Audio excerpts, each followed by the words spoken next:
Hi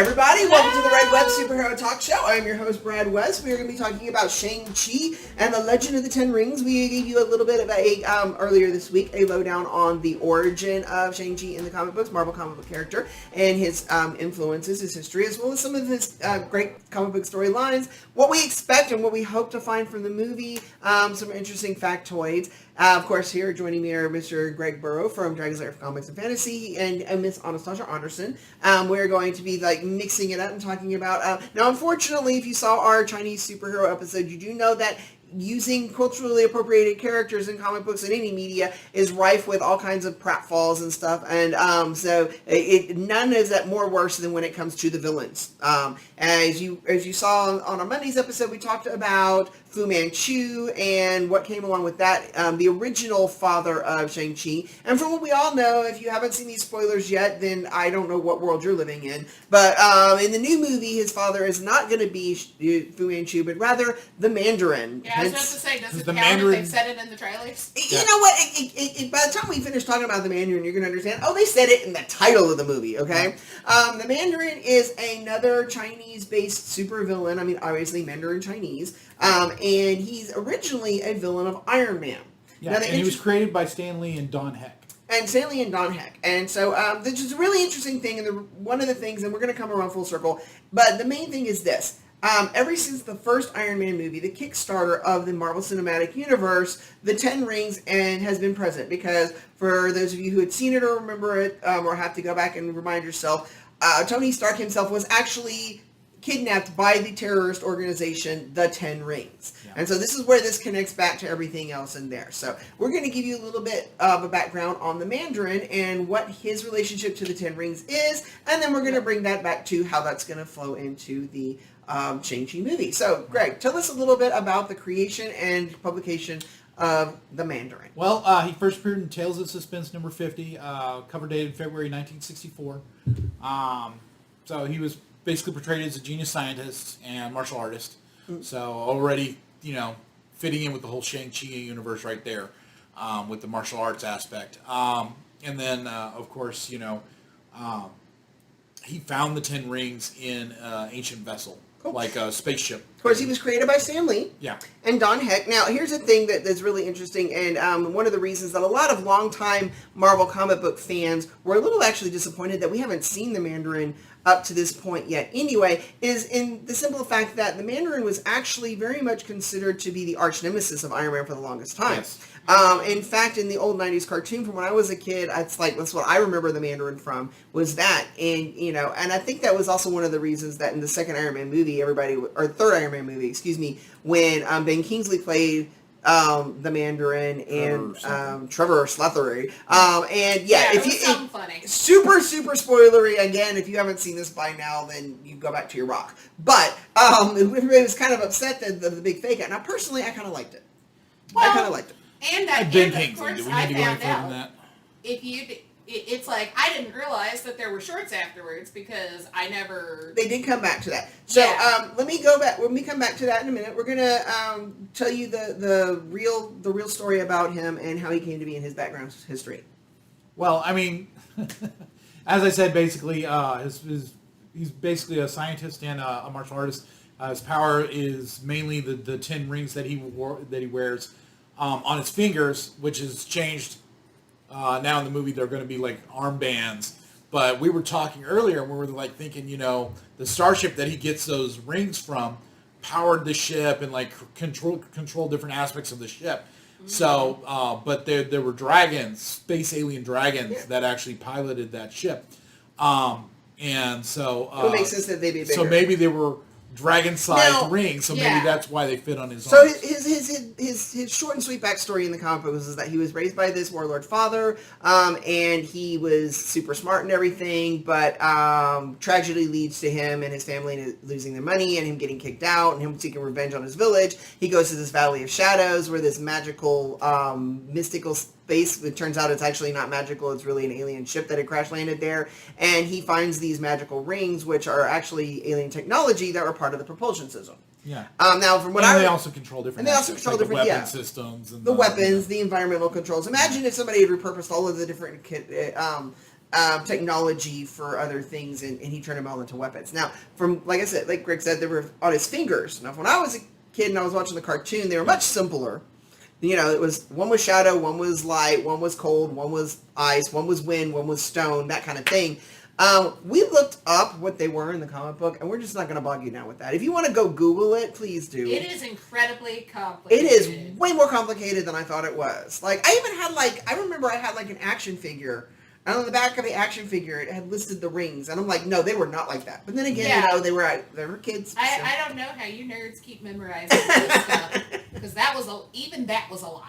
Well, you know, our wee brains were primed for to accept them at the time. You know, now I can't remember their own name. I can't remember my Google password right now, but I can remember. Right, and I think it was more of you don't have to memorize it. Just when it comes up, you just have to accept that it's true. It's just true. It's just like, yeah, I'm going to do this thing where I project this enveloping shadow onto you. It's like, oh, okay. Now, as I recall in the cartoon, the ring shrank down to fit him. Yeah. And so, but I like what Greg's saying, yeah. That was typically the way that it happened in the comics too. Right. Is that he could just, because I think other people actually did wear the rings at different points. And it fit. Yeah, but they could take the rings off. Yeah, exactly. You didn't have to take it to the jewelers and get every time. Yeah. Right, I'm sure that, I'm sure for it's I'm sure it's also a stereotype change thing, because when you think of mob bosses, you do think of rings, and now that's kind of doofy, so it's it looks kind of scarier if I you know just what have we're talking giant about. racers. We're talking about the cultural appropriation of some of the characters and the warlords and things like this. And the one thing it reminds me of is that they mentioned Doctor Strange, etc. Doctor Strange, it goes back even further to the original Shadow. And if you'd seen the Alec Baldwin Shadow movie, part of that was he had taken over as a warlord there. And I remember the scene where he's got the long hair and the long fingernails and he's wearing all the rings. And that's what I see is the Mandarin. It was but only, Alec Baldwin. Yeah. So. It's that's a very... It's weird because that used to be an intimidating image and now it's kind of unintimidating. It is, right, yeah. Because, I don't think of scary people when I think of a bunch of rings on the fingers. It's we also kind of guessed that it was it was to make it visually distinctive from the Infinity Gauntlets. And even when we're looking at the different powers that they had, some of them in the comic book seemed similar to Infinity Stones. Yeah, very much so.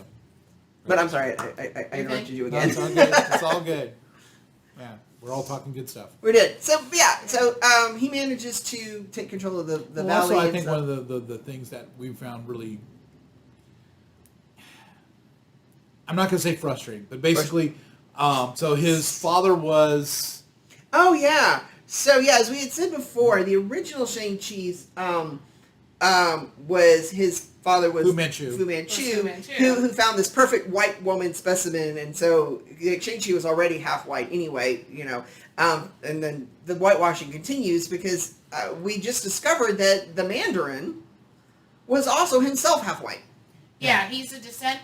It's so he comes from descendants but this of time Genghis it's a British Khan. woman.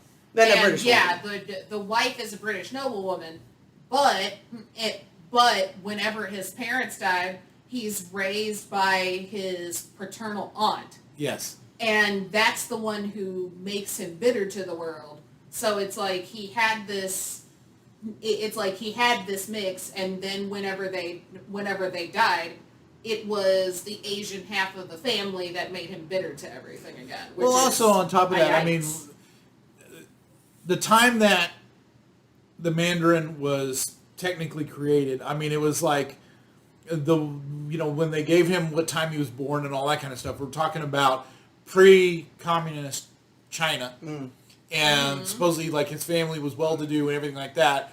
And then once the family died, and then the aunt took over raising him, they spent all the money raising him to be like a amazing martial artist and amazing scientist and all this, and they lost all their money in doing this. So when communist China came along, they lost everything, their ancestral lands, all that kind of stuff. So because they couldn't pay the taxes and stuff like that to keep their lands. Right. So which I don't think that's how it worked when communist China took over.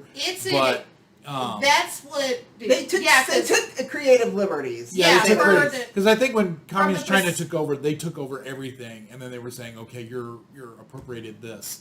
Right. I don't think people were able to keep their ancestral lands. Right. I mean, it's like having to deal with historical context of stuff can get very complicated and very nuanced. But it's basically what you'd expect two American white guys to write about a character. Yeah. Now, I will say this: they did try to course correct a little bit, a little too late. There's been a lot of course correction. In the '90s, unfortunately, Mandarin fell victim to the Lex Luthor trope, where they elevated Lex Luthor to less of a cheesy mustache twirly kind of character. They made him more, instead of just a mad scientist, he was more of a unscrupulous businessman. Yeah. I know he's for a while, the anti-hero. Yeah, He's lawful neutral. I know for a while in the comic books, and I was a really big Iron Man reader, just where it interacted with other Marvel characters. But they did for a while try to make, instead of Mandarin running around with the long fingernails and the big dragon robes, which personally I think was a cool look, but I like the flair for the drama. However, they had started having him be more of like a very, just like businessman attire, suits and kind of things, and he was a lot less of the stereotypes, or at least visually speaking. Yeah. It's like just thinking of like our enemies were a bunch of whacked out stockbrokers by the 90s. Exactly. So it's like it was one of those the evil ones of capitalism. They were good like 20 years ahead of the 1% movement. Yeah. So, anywho, so it's gonna be really interesting to see what they do in the movie. I'm really hoping that it's gonna be.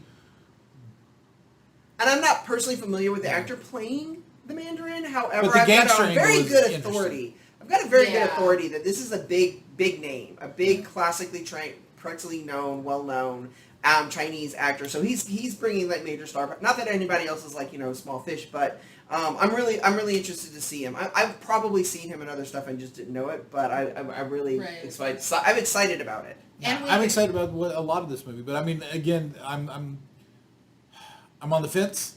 And I'm kind of like, cautiously optimistic about it. Because, of course, I'm upset that they took away the MI6 angle from Shang-Chi. At least it looks like they have. That is one thing that has been confirmed.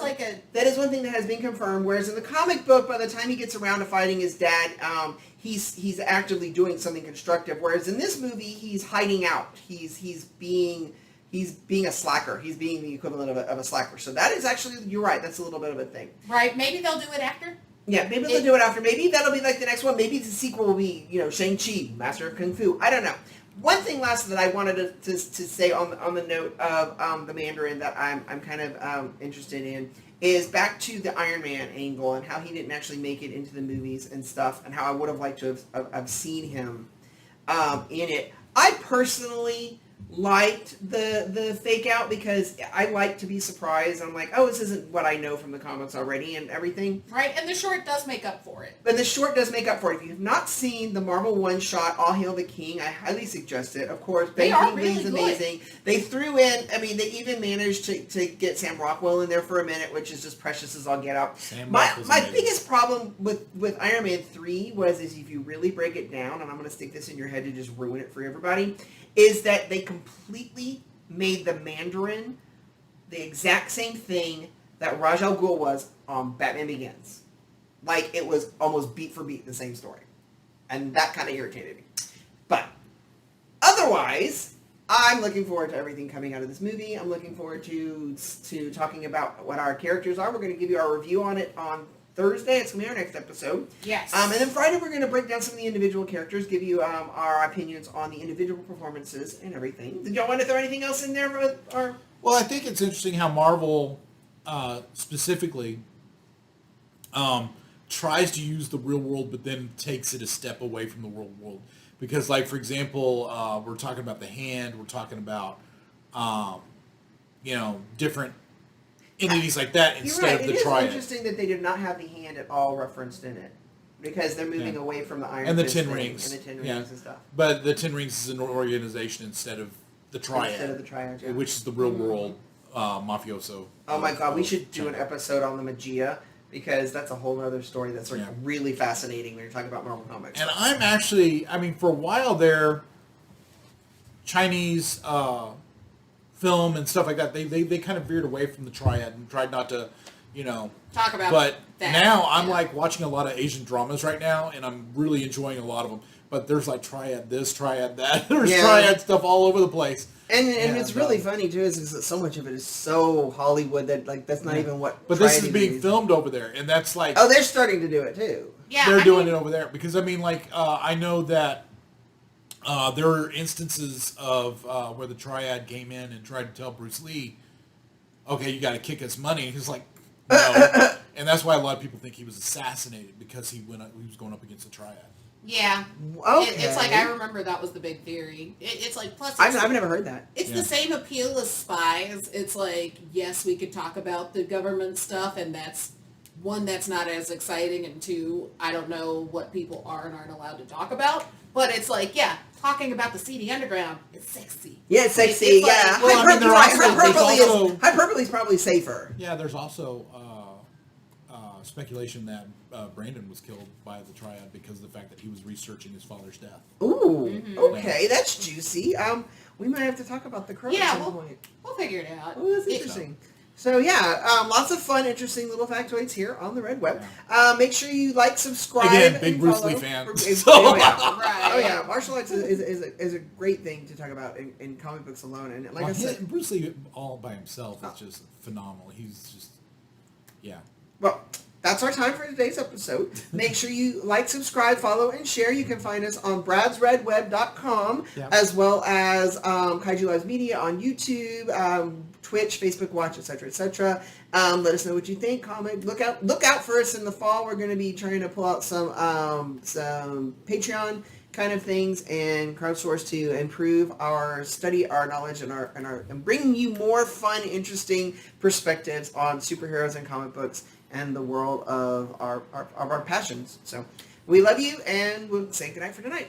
Good night. Bye-bye. Oh, and by the way, really quick, I'm just going to say this. We will be spoiling tomorrow the next 2 episodes because we're going to be talking about the movie now Shang we're Chi. going to talk about the movie. Now we're talking about the movie. Yeah, so we're going to watch it, and then we're going to tell you guys about it. So do if you're free to watch, obviously, but I'm warning you now, there will be spoilers. All right. So you guys See take y'all care. then. Bye. Bye-bye.